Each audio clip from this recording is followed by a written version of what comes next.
आज हम लोग देखते हैं भारत के महान शिक्षाविद, लेखक, संगीतज्ञ, विश्व प्रसिद्ध गीतांजलि काव्य के रचयिता एवं विश्व भारती के संस्थापक महर्षि रविन्द्रनाथ टैगोर जी के बारे में और एवं उनके भारतीय शिक्षा दर्शन के बारे में। तो उनके संक्षिप्त जीवनी की बात करें तो उनका जन्म 6 मई 1861 ईस्वी को कलकत्ता में हुआ था।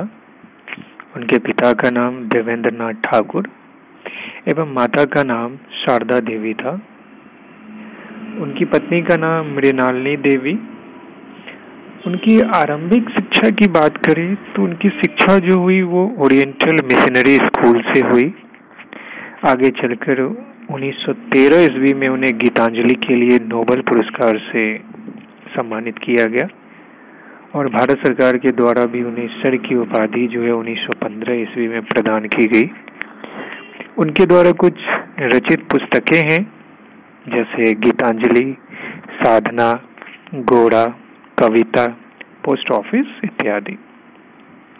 उनकी मृत्यु 7 अगस्त 1941 ईस्वी में हो जाती है। टैगोर जी के शिक्षा दर्शन की बात करें तो उन्होंने भारतीय शिक्षा के क्षेत्र में अहम योगदान दिए। आज भी उनके बनाए गए शिक्षा संबंधित नियमों को आज भी हम अपने शिक्षा के क्षेत्र में जो है पालन करते हैं। तो जैसा कि हम सभी जानते हैं कि टैगोर जी का परिवार अपनी समृद्धि, कला, विज्ञान, संगीत एवं अन्य क्षेत्रों में भी संपूर्ण बंगाल में प्रसिद्ध ये फैमिली थी और जिसकी झलक हमें रविन्द्रनाथ टैगोर जी के भी जीवन में दिखाई पड़ता है।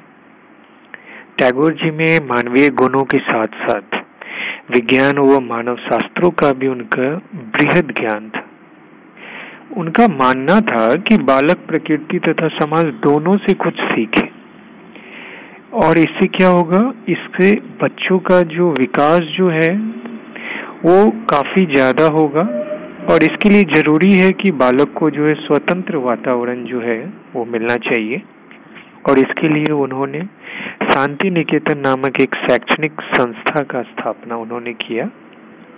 वे विश्व बंधुत्व में वो विश्वास रखते थे, इसीलिए वो चाहते थे कि बच्चों को वास्तविक जीवन की शिक्षा प्राप्त हो ताकि वो जीवन में आगे बढ़ सके, उनका जो है सर्वांगीण विकास हो सके, राष्ट्र एवं अंतर्राष्ट्रीय स्तर पर वो अपनी सहभागिता जो है वो दे सके। तो टैगोर जी चाहते थे कि जो शिक्षा जो है वो प्रकृति एवं मनुष्य दोनों से परस्पर संबंधित होनी चाहिए, तभी जाकर जो है हमारी शिक्षा का उद्देश्य जो है वो पूरा होगा। आगे बात करें तो टैगोर जी के जो शिक्षा दर्शन के जो आधारभूत सिद्धांत थे उन्होंने ये सिद्धांत खुद ही उन्होंने दिया था। यानी उनका मानना था कि कुछ चीजें हैं जो शिक्षा में होनी चाहिए। उसमें सबसे पहला उन्होंने कहा कि शिक्षा गतिशील होनी चाहिए, मतलब ये आपका हमेशा एक्टिव होना चाहिए। यानी आप जो भी शिक्षा बच्चों को दे रहे हैं उससे बच्चों को लाभ मिलना चाहिए, बच्चे वो चीज देख पाए, बच्चे समझ पाए कि हम क्या पढ़ रहे हैं। ये तो पहली बात होगी। दूसरी बात है कि बालक को जो शिक्षा जो दिया जाना चाहिए वो उनको मातृभाषा में दिया जाना चाहिए। उससे फायदा क्या होगा कि बच्चे आसानी से अपनी मातृभाषा में जो है शिक्षा को समझ पाएंगे। उनको जो भी नॉलेज दिया जाएगा मातृभाषा में उन्हें वो आसानी होगी। टैगोर जी का मानना था कि छात्रों में संगीत, अभिनय और चित्रकला की योग्यता का भी विकास होना चाहिए। इससे क्या होता है कि उनका रुचि जो है वो विभिन्न क्षेत्रों में बढ़ता है। चित्रकला के माध्यम से उनमें कौशल आता है, संगीत और अभिनय के माध्यम से उनकी जो बॉडी लैंग्वेज है, जो बॉडी पोस्चर है, उसमें भी जो काफी ज्यादा जो है वो बदलाव दिखता है। आगे हम लोग बात करें तो उनका मानना था कि जन साधारण को शिक्षा प्रदान करने के लिए ज्यादा से ज्यादा प्राथमिक विद्यालयों को पुनः जो है वो उदय होना चाहिए उसका, क्योंकि प्राथमिक विद्यालय में हमारा ज्यादातर जो बच्चे होते हैं वो काफी छोटे बच्चे पढ़ते हैं और उसके माध्यम से हम लोग जो है ज़्यादा से ज़्यादा शिक्षा जो है वो प्रदान कर सकते हैं। आगे उन्होंने कहा कि शिक्षा बालकों के व्यक्तित्व का सर्वांगीण विकास करे, यानी आप ऐसी शिक्षा दें जिससे बच्चों का सर्वांगीण विकास हो। और जो भी बच्चों के लिए पाठ्यक्रम बनाए जाएं, उसमें भारतीय दर्शन एवं आदर्शों का समायोजन भी होना चाहिए, ताकि बच्चे अपने पाठ्यक्रम के माध्यम से भारत की सभ्यता एवं संस्कृति क्या है, कौन कौन से आदर्श हैं, उसको बच्चे जान पाएं। बच्चों को जो शिक्षा जो मिलना चाहिए वो प्रकृति के गोद में मिलना चाहिए, यानी कहने का मतलब जो भी आप बच्चे को एजुकेशन दे रहे हैं वो ओपन एनवायरनमेंट में दें। भीड़ भाड़ कोलाहल वाले क्षेत्रों से दूर उन्हें जो है पूर्ण रूप में जहाँ पे शांति की व्यवस्था हो वहाँ पे उन्हें शिक्षा दी जाए। आगे उनके सिद्धांत की बात करें तो बच्चों को सिर्फ पाठ्य पुस्तकों के द्वारा ही ज्ञान अर्जन करने पे जोर नहीं देना चाहिए। हमें ये कोशिश करनी चाहिए कि बच्चों को प्रत्यक्ष स्रोतों के माध्यम से भी जो है ज्ञान प्राप्त करने के अवसर दिए जाए, ताकि वो प्रैक्टिकल भी चीज़ों को समझ पाए कि क्या चीज़ें हम लोग पढ़ रहे हैं और वो कैसे हम लोग जो है उसका अवलोकन कर पा रहे हैं। ये चीज़ टैगोर जी के अनुसार शिक्षा का अर्थ है कि शिक्षा वही महत्वपूर्ण और लाभप्रद है जो प्रकृति और समाज के बीच में जीवन का सामंजस्य स्थापित करे। उन्होंने शिक्षा में प्राचीन भारतीय आदर्शों का भी स्थान दिया है, ताकि बालकों में किताबी ज्ञान के अलावा व्यवहारिक ज्ञान का भी सृजन हो। टैगोर के अनुसार शिक्षा का कुछ उद्देश्य हैं। तो शिक्षा देने के पीछे सबसे बड़ा मकसद ये है कि बच्चों का शारीरिक विकास भी। टैगोर जी का मानना था कि स्वस्थ मन के लिए स्वस्थ शरीर का होना भी परम आवश्यक है। बालक का शारीरिक विकास करना ये शिक्षा का प्रथम उद्देश्य। इसके लिए बच्चों को पेड़ों पर चढ़ना, तालाब में गोता लगाना, फूल तोड़ना, खेलकूद करना और पौष्टिक भोजन करने पे उन्होंने बल दिया, क्योंकि इन सारी चीज़ों से, इन सारी क्रियाओं से बच्चों का शारीरिक विकास होगा। आगे बात करें तो उन्होंने मानसिक विकास पे जोर दिया है। उनका मानना था कि शिक्षा जो है उसका दूसरा उद्देश्य है कि बालकों का मानसिक विकास करे।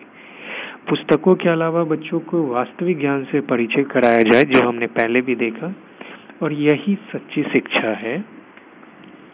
इससे बालकों में जिज्ञासा का सृजन होता है और बच्चे जो हैं आगे बहुत कुछ सीख पाते हैं।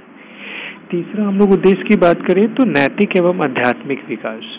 तो शिक्षा का हमारा एक उद्देश्य यह है कि बच्चों में नैतिक और आध्यात्मिक मूल्यों का विकास होना चाहिए।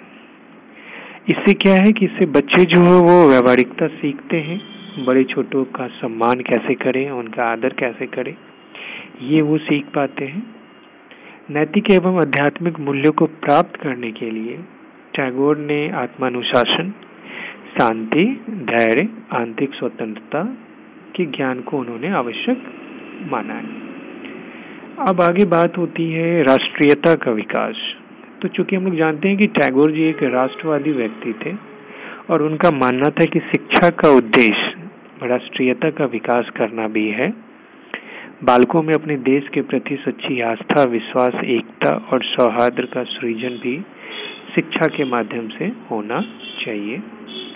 एक हमारा है अंतर्राष्ट्रीय दृष्टिकोण का विकास। शिक्षा के एक अंतिम उद्देश्य यह भी है कि बालकों में अंतर्राष्ट्रीय भावना का विकास करना है। वे विश्व में एकता स्थापित करना चाहते थे। बालक अंतर्राष्ट्रीय समाज के विकास में अपना योगदान दे सके, ये भी शिक्षा का एक उद्देश्य है। आगे हम पाठ्यक्रम की बात करें। आखिर शिक्षा प्राप्त करने के लिए कैसा पाठ्यक्रम बच्चों के लिए होना चाहिए। तो रविन्द्रनाथ टैगोर ये चाहते थे कि पाठ्यक्रम जो वो व्यापक होना चाहिए। व्यापक इसलिए कि वो क्या करेगा, तो वो बालक के जीवन के सभी पक्षों का वो विकास कर पाएगा। और इसी उद्देश्य की प्राप्ति हेतु उन्होंने कुछ महत्वपूर्ण विषय एवं क्रियाओं को सम्मिलित किया है। विषय की बात करें तो टैगोर जी का मानना था कि बच्चों को इतिहास, भूगोल, साहित्य, विज्ञान एवं प्रकृति अध्ययन जैसे विषयों का समायोजन उनके पाठ्यक्रम में होना चाहिए। एक्टिविटी की बात करें, क्रियाओं की बात करें, तो बच्चों को नाटक, भ्रमण, बागवानी, खेलकूद, समाज सेवा, ड्राइंग इत्यादि भी करवाना चाहिए। इससे क्या होता है कि बच्चों में शारीरिक और मानसिक दोनों का विकास जो है, यानी दोनों का समायोजन जो है वो देखने को हमें मिलता है। उनके अनुसार बालकों को शिक्षा प्रदान करने के लिए क्रिया प्रधान पाठ्यक्रम जो है वो मुहैया करवानी जानी चाहिए, यानी ज़्यादा से ज़्यादा हम बच्चों को एक्टिविटीज़ में शामिल करें। और एक्टिविटीज़ के माध्यम से होता क्या है कि बच्चे आसानी से किसी भी चीज़ को सीख पाते हैं। उनके लिए चीज़ों को सीखना जो है काफ़ी ज़्यादा आसान हो जाता है। तो ये तो हो गई कि पाठ्यक्रम कैसी होनी चाहिए। अब है कि बच्चों को शिक्षण जो है वो कैसा देना चाहिए, किस टाइम उन्हें पढ़ाना है, किस टाइम उन्हें रिलैक्स के लिए छोड़ना है।